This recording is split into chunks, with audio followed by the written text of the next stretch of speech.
और अगर किसी भी समुदाय में पत्नियों को अगर जो है अधिकार डाइवोर्स से संबंधित अगर दिए जाते, अगर इस सबसे ज्यादा तलाक की प्रक्रियाएं बढ़ जाती। क्या मुस्लिम लड़के लड़कियां कोर्ट में भी जाके शादियां कर सकते हैं अपनी?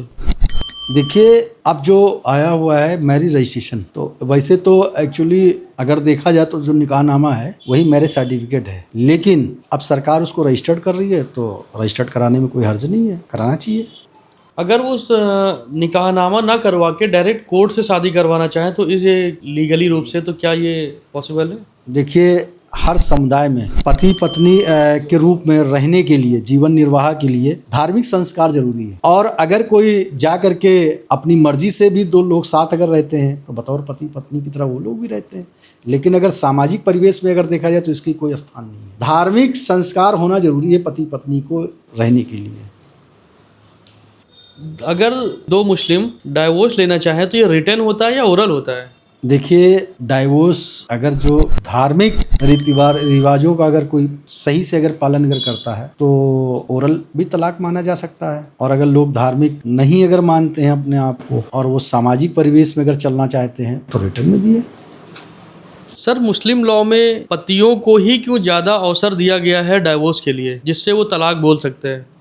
देखिए, कहीं पर भी हो, अगर आप देख लीजिए किसी भी धार्मिक उसमें पतियों को चूंकि वो ज़्यादा मेंटली प्रिपेयर होते हैं और गुस्से पे आसानी से काबू कर सकते हैं, इसलिए जो है अधिकतर राइट्स जो है जो धार्मिक आधार पे वो पुरुषों को दिए गए हैं। और अगर किसी भी समुदाय में पत्नियों को अगर जो है, लड़कियों को अगर जो है अधिकार डाइवोर्स से संबंधित अगर दिए जाते अगर, तो मेरा अपना ये मानना है, मैं और लोगों की बात नहीं करता हूँ, मेरा अपना ये मानना है कि सबसे ज़्यादा तलाक की प्रक्रियाएं बढ़ जाती, क्योंकि अमूमन देखने को मिलता है छोटी छोटी सी बातों पे लड़कियां नाराज होकर अपने मैके चली जाती हैं, या अक्सर बात में कहती है नहीं समझ में आ रहा तो मुझे डाइवोर्स दे दो। और अगर चूंकि शॉर्ट टेम्पर की होती हैं, अगर उनको राइट दिया होता तो मेरे ख्याल से दिन में 10 मरतबा तलाक होता।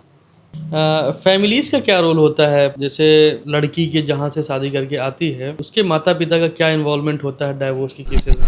देखिए, मैरिज के बाद अगर लड़कियों के वैवाहिक जीवन में इंटरफेरेंस अगर जो है मायके वालों का अगर कम होता है, अक्सर आर्टिकल पढ़ने को मिला है, अखबारों में भी आया है कि जो लोग अपने मैरिज लाइफ को अगर फर्स्ट प्रेफरेंस अगर नहीं देती हैं और दूसरों को अगर देती हैं, मायके को देती हैं या मायके की समस्याओं को अगर देती हैं, तो उसमें परिवार डिस्टर्ब होता है और फिर वो लड़ाई झगड़े का कारण बनता है, फिर बात बढ़ते बढ़ते जो है तलाक की नौबत आ जाती है। इसलिए आफ्टर मैरिज पति और पत्नी को सबसे ज्यादा जो है अगर उनको अगर ध्यान देना है तो अपनी मैरिज लाइफ को देना है। सर, ये जो निकाहनामा होता है इसमें गवाही जो लोग देते हैं महिलाएं होती हैं या पुरुष होते हैं? देखिए, इसमें अगर पुरुष अगर नहीं है तो एक पुरुष से काम चल जाएगा, और जो दूसरा जो गवाह होगा उसमें अगर लेडीजें हैं तो 2 औरतों का होना जरूरी है। ऐसा क्यों है? देखिए, ऐसा इसलिए जरूरी है क्योंकि मान लीजिए एक औरत अगर भूल जाए कि हमने क्या कहा था, क्या गवाही दी थी, तो दूसरी औरत उसको याद दिला दे। इसलिए जो है इस्लाम में जो है मर्द की 1 गवाही और औरत की 2 गवाही मानी जाती है। अगर वो 2 औरतें हैं तो मर्दों के बराबर एक मर्द के बराबर गवाही होगी। ठीक है, थैंक यू सर, आपसे बात करके बहुत अच्छा लगा।